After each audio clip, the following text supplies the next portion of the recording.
Ji-hoon Park had made grown men pee themselves. Tonight, he almost joined them. He gripped the door frame of his Genesis G90, looked into the back seat, and made a sound that no Mafia boss should ever make. What the... is that a... why is there a... Words failed him. Dignity failed him. Everything failed him. Because there was a baby in his car, strapped into a car seat he did not own, wrapped in a white blanket he had never seen, glowing under the warm yellow interior light like a tiny angel of chaos. The baby looked up at him, calm, curious, completely unbothered. Ji-hoon stumbled backward. His bodyguards came running. One pulled a gun, one pulled out hand sanitizer, one peeked into the car and whispered, "Sir, is it ticking?" The baby sneezed. 3 grown killers screamed and jumped behind a trash can. Koreatown glowed pink and blue around them. Neon signs reflected off wet pavement. Rain mist hung in the air. The city was alive, but Ji-hoon's soul had left the building. He spun around wildly, and then he saw her, a woman, running. A shadow disappearing under a flickering streetlight, hair flying, back turned, moving fast like someone who made a decision and would never regret it. She didn't look back, not once. Ji-hoon didn't chase her. He couldn't move. His eyes stayed locked on the tiny human in his back seat. Let me tell you who was hyperventilating right now. Ji-hoon the Tiger Park. 34 years old, the most feared Korean mafia boss in Los Angeles. He controlled every Korean business from Koreatown to Long Beach. Restaurants, nightclubs, construction, imports. If it made money and it was Korean, Ji-hoon got his cut. He once burned down an entire club because the DJ played the wrong BTS song. People crossed the street when they saw him coming. Nobody had ever seen him scared. Until right now. The baby yawned, stretched one tiny fist, and grabbed Ji-hoon's finger. He tried to pull away. The baby held on. His bodyguard whispered, "Sir, I think it likes you." Ji-hoon looked down at 8 pounds of pure terror. The tiger of Los Angeles was shaking. And somewhere in the neon darkness, the woman who ruined his whole life was already gone. Ji-hoon did what any reasonable mafia boss would do. He called an emergency meeting at 1 a.m. His top 4 captains arrived at his penthouse within 20 minutes. These were dangerous men, killers, legends, men who had survived prison riots, gang wars, and Ji-hoon's legendary temper tantrums. They walked in expecting a crisis, a betrayal, maybe a dead body. Instead, they found their boss standing in the middle of his $50,000 Italian marble living room, holding a baby at arm's length like it was a ticking bomb. "What?" Captain Young said slowly. "The hell is that?" "It's a baby," Ji-hoon growled. "I can see it's a baby. Why do you have it?" "Someone put it in my car." Silence. Then chaos. "Who put a baby in the boss's car? Is it a threat? Is it a bomb? Bombs don't wear diapers, you idiot. Maybe this one does." Ji-hoon's eye twitched. Everyone shut up. They shut up. The baby did not. It started crying. Not soft crying, screaming. The kind of screaming that made Ji-hoon's ancestors feel pain. "Make it stop," Ji-hoon ordered. 4 grown killers stared at him blankly. "How?" Captain Young yelled over the noise. "I don't know. You have kids. I have teenagers. They just hate me quietly." Captain Moon stepped forward nervously. "Maybe it's hungry?" Everyone looked at each other. "What do babies eat?" Ji-hoon asked. Another silence. "Milk?" someone guessed. "We don't have milk. We have soju. Can babies drink soju?" "No, babies cannot drink soju." "What about espresso?" Ji-hoon grabbed his phone and Googled, "What do babies eat?" like a man defusing a nuclear weapon. "Formula," he announced. "They drink formula." "What's formula?" "I don't know. Google says formula." Captain Beck, the oldest and most grizzled, squinted at the screaming infant. "Boss, serious question. What? Is it yours?" The room went dead silent. Ji-hoon froze. The other captains slowly turned to look at him. "That," Ji-hoon said through clenched teeth, "is absolutely impossible." Captain Beck shrugged. You sure? You were acting different 9 months ago, smiling and stuff. It was creepy. I do not smile. You smiled for like 2 weeks straight. We were concerned. The baby burped loudly. Everyone stared at it, then back at Ji-hoon. He felt his soul leave his body for the second time tonight. Someone, he whispered, go buy formula, now. By 3 a.m., Ji-hoon had created a suspect list. He stood in front of a massive whiteboard in his penthouse office, marker in hand, looking like a crazy detective from a Netflix crime drama. Except the crime was, who left this baby in my car? The whiteboard read, suspects. 1. Rival family. Revenge plot? 2. Ex-girlfriend. Which one? 3. His accountant. Looks suspicious lately. 4. The mayor. Hates me. 5. North Korea. Possible. 6. That woman who ran away. Who is she? Captain Young stared at the board. Boss, why is North Korea on this list? Because I trust no one. North Korea doesn't leave babies, they leave missiles. They could be evolving. Meanwhile, the baby was still crying. 3 hours straight. No breaks. No mercy. The penthouse had turned into a war zone of noise and panic. Formula cans everywhere. Diapers on the kitchen counter. A grown man crying softly in the corner. That was Captain Moon. He had given up on life. Someone make it stop, Ji-hoon begged. Actually begged. The tiger of Los Angeles was begging. Captain Beck tried singing a Korean lullaby.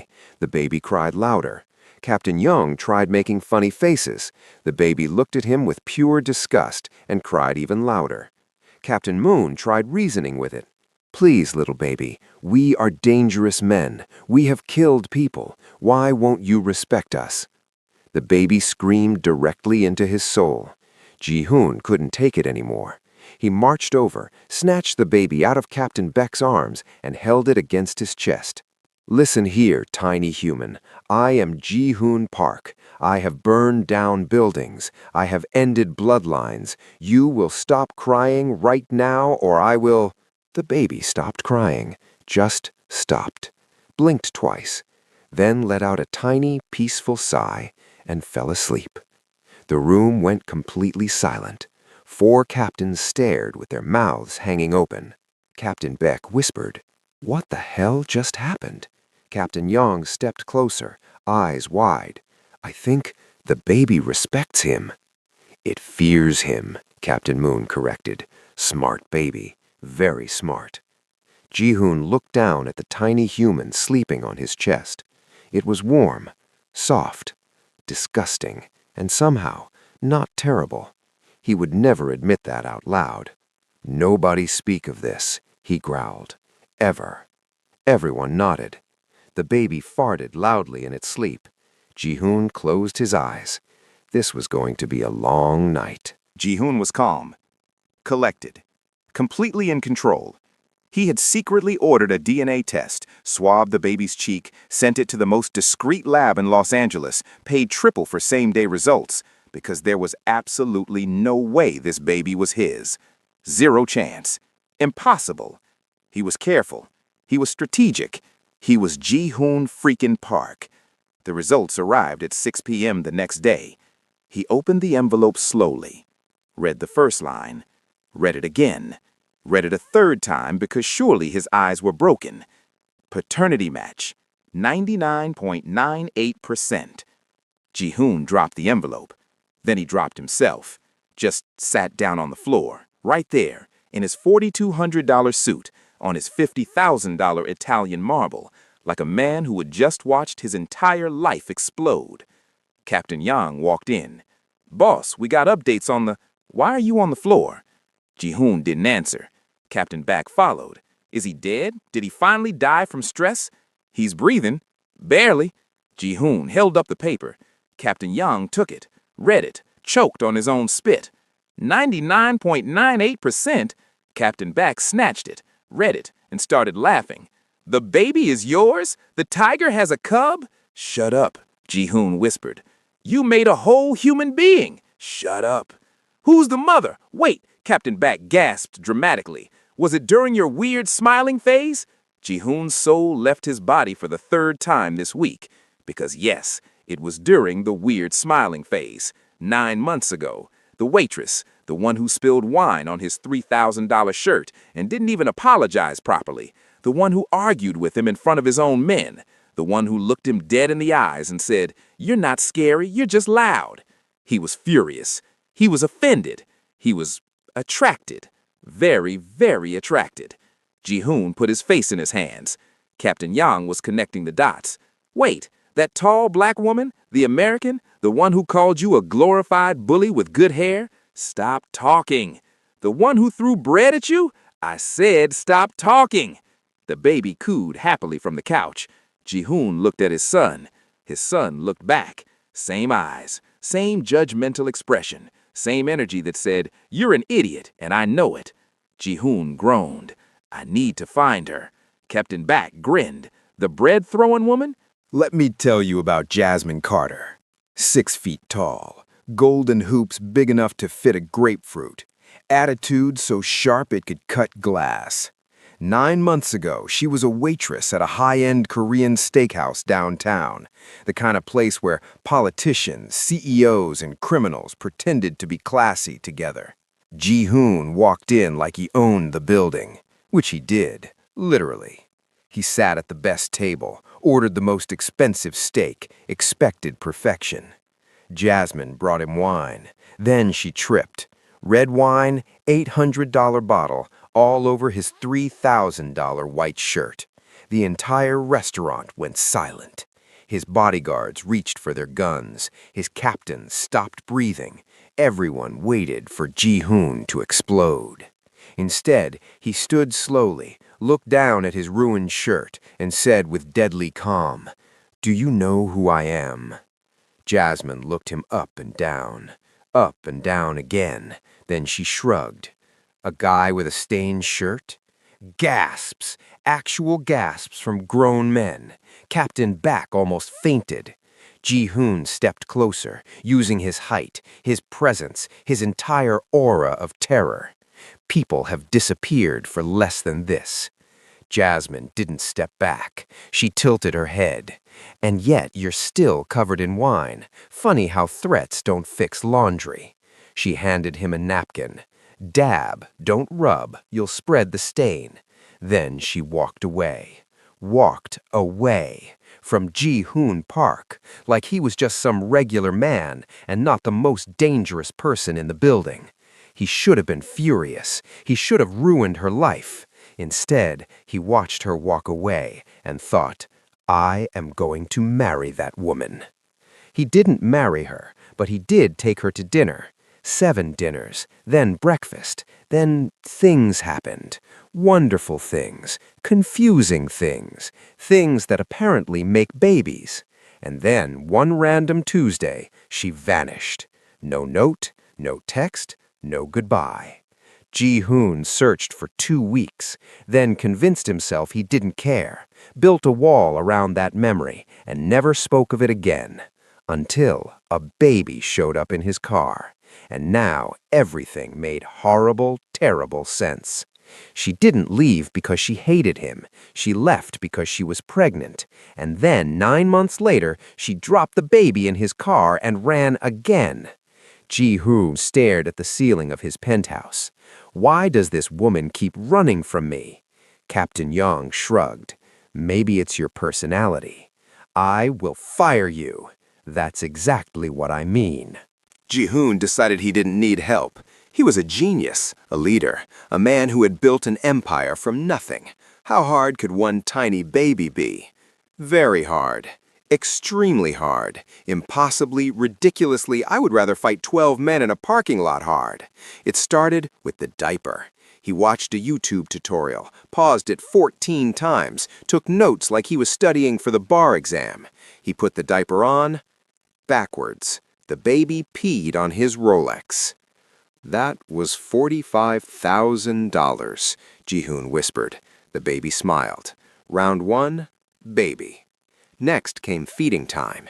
Ji-hoon prepared the formula perfectly, measured it, heated it, even tested the temperature on his wrist like the video said.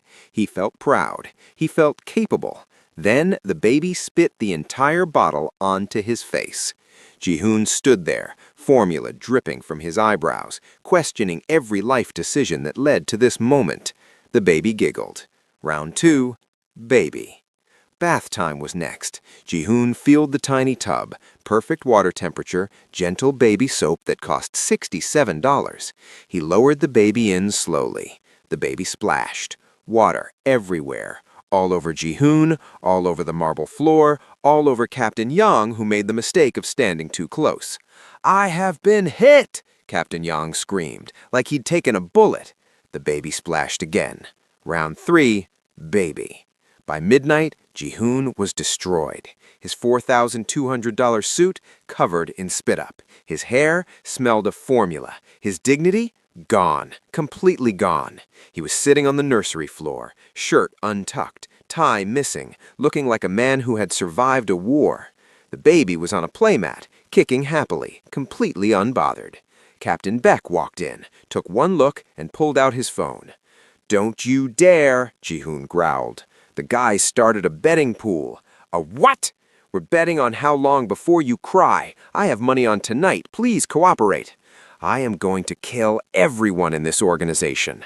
The baby grabbed a rattle and shook it loudly. Ji-hoon looked at his son. His son looked back. Same face, same stubbornness, same "I will destroy you and enjoy it" energy. "You are my karma," Ji-hoon muttered. "For everything I've ever done, you are my punishment." The baby threw the rattle at his head. Direct hit. Round 4, baby. Captain Beck started clapping. "I hate all of you," Ji-hoon said quietly. The baby laughed. He was definitely losing this war.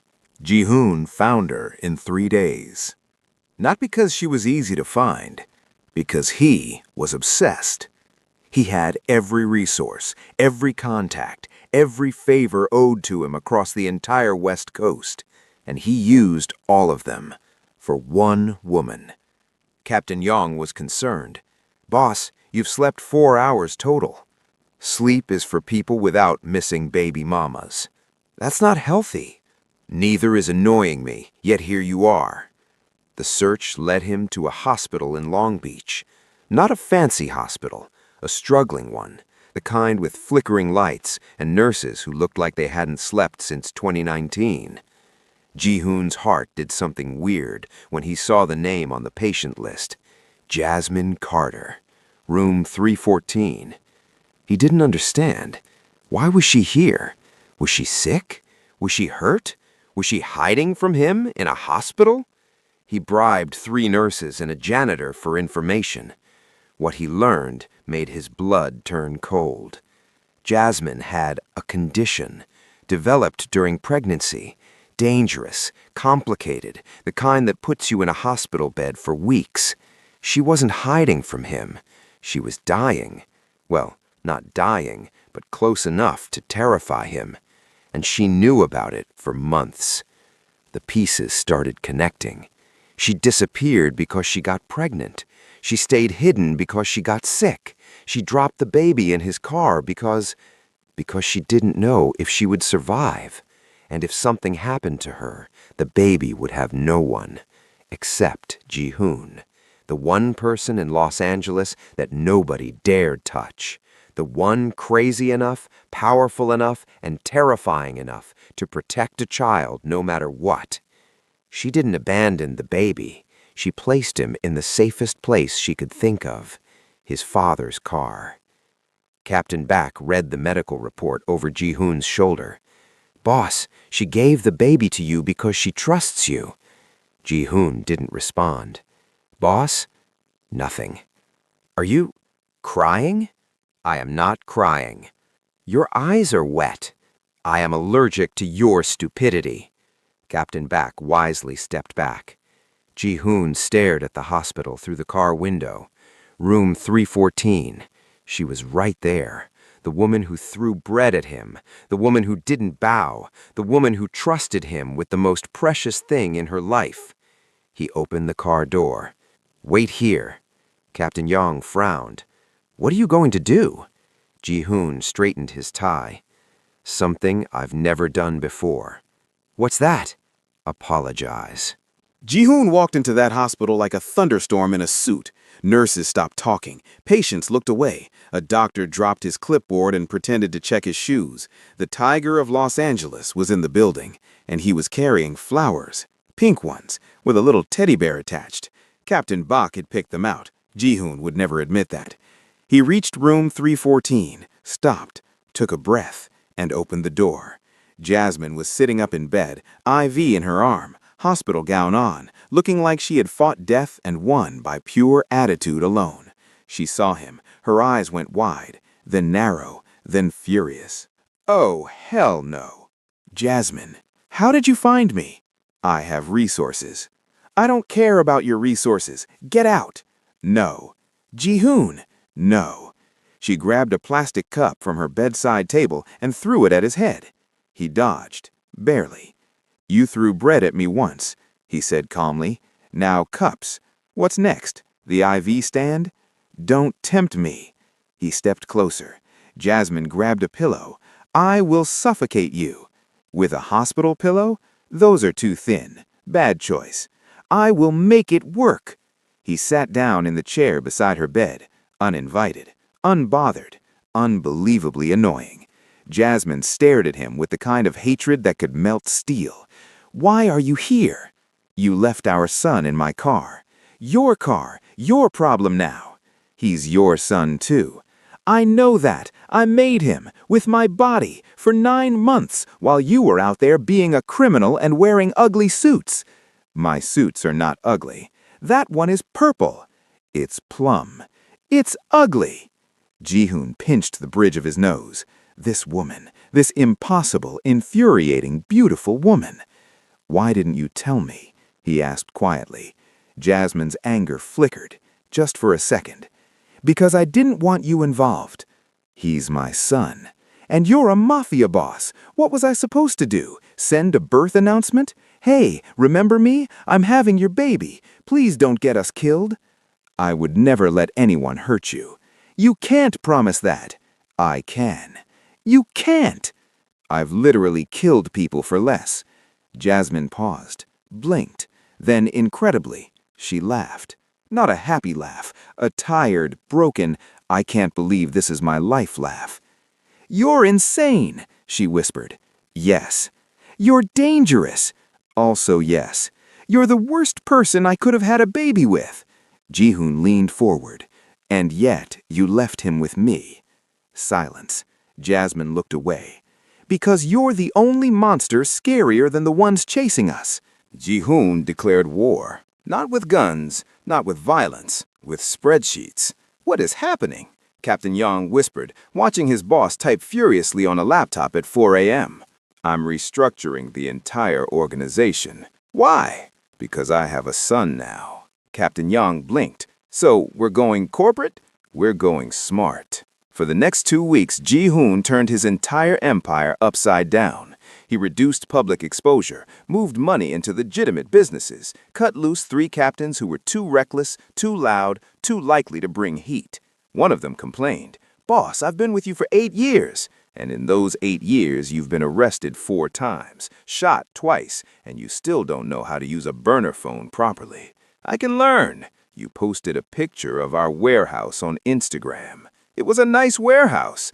Get out. The organization was changing, and everyone knew why. The baby, the tiny milk-drinking, diaper-destroying human, had done what no rival family, no police investigation, no federal agent had ever accomplished. He made Ji-hoon careful. Captain Beck was amazed. "Boss, you haven't threatened anyone in 3 days." "I'm conserving energy." "For what?"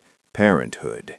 Meanwhile, the baby, now officially named Liam, was thriving. Ji-hoon had hired a nanny, then fired her because she looked at him weird, hired another one, fired her because she didn't bow deep enough, hired a third one. She quit because Captain Moon accidentally showed him his gun collection. Eventually, Ji-hoon gave up. "I'll do it myself."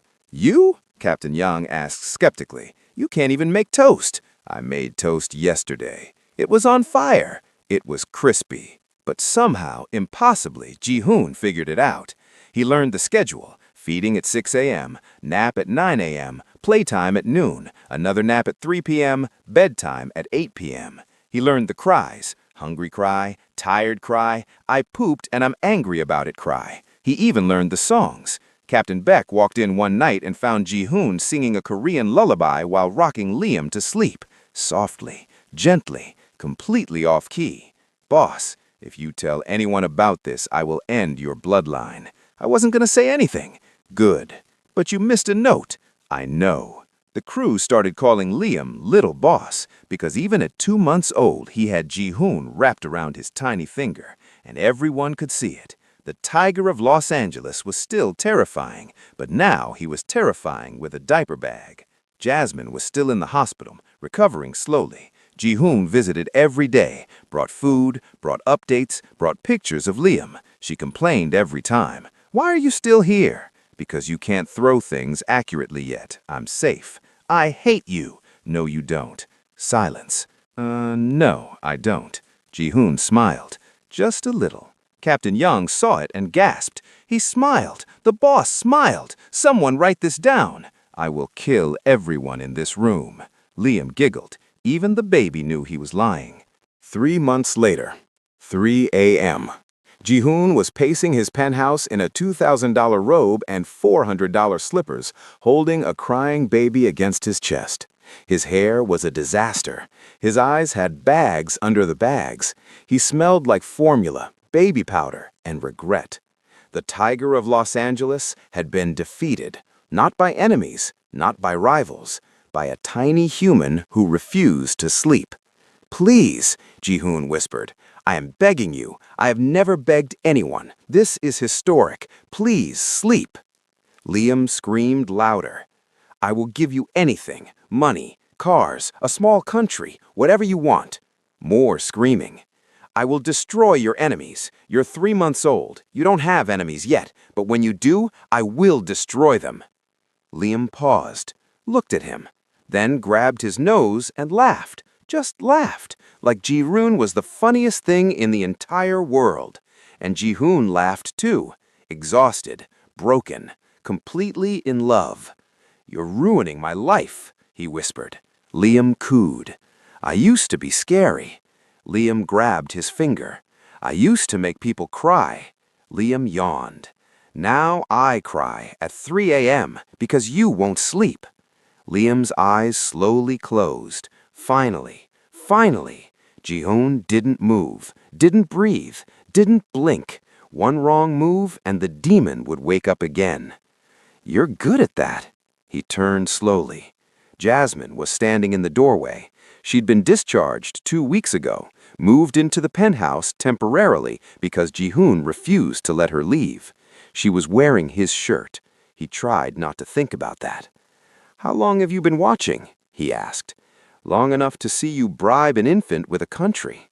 It was a negotiation tactic. It failed. He's a tough negotiator. Jasmine walked closer, looked at Liam sleeping peacefully on Ji-hoon's chest. You're different now, she said softly. I'm tired. No, you're softer. I am not soft. I am the tiger of... You sang a lullaby yesterday in front of your captains. That was a moment of weakness. You cried during a diaper commercial.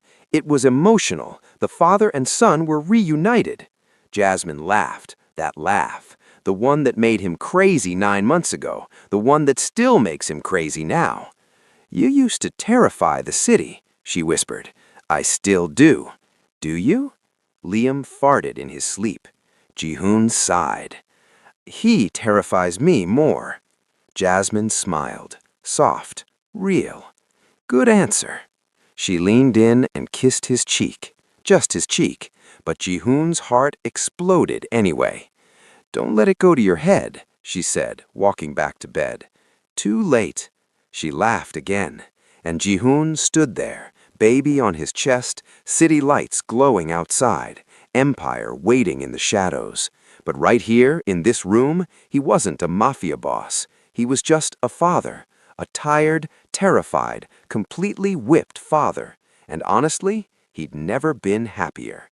And that's the story of how the most feared man in Los Angeles found something scarier than himself, a baby, and a woman who still doesn't respect him. If this story made you laugh, like this video. If it made you feel something, subscribe. And if you want more stories like this, comment your favorite moment below. Was it the Captain Beck stupidity? The bread throwing? The diaper disaster? Tell me. I read every single comment. See you in the next one.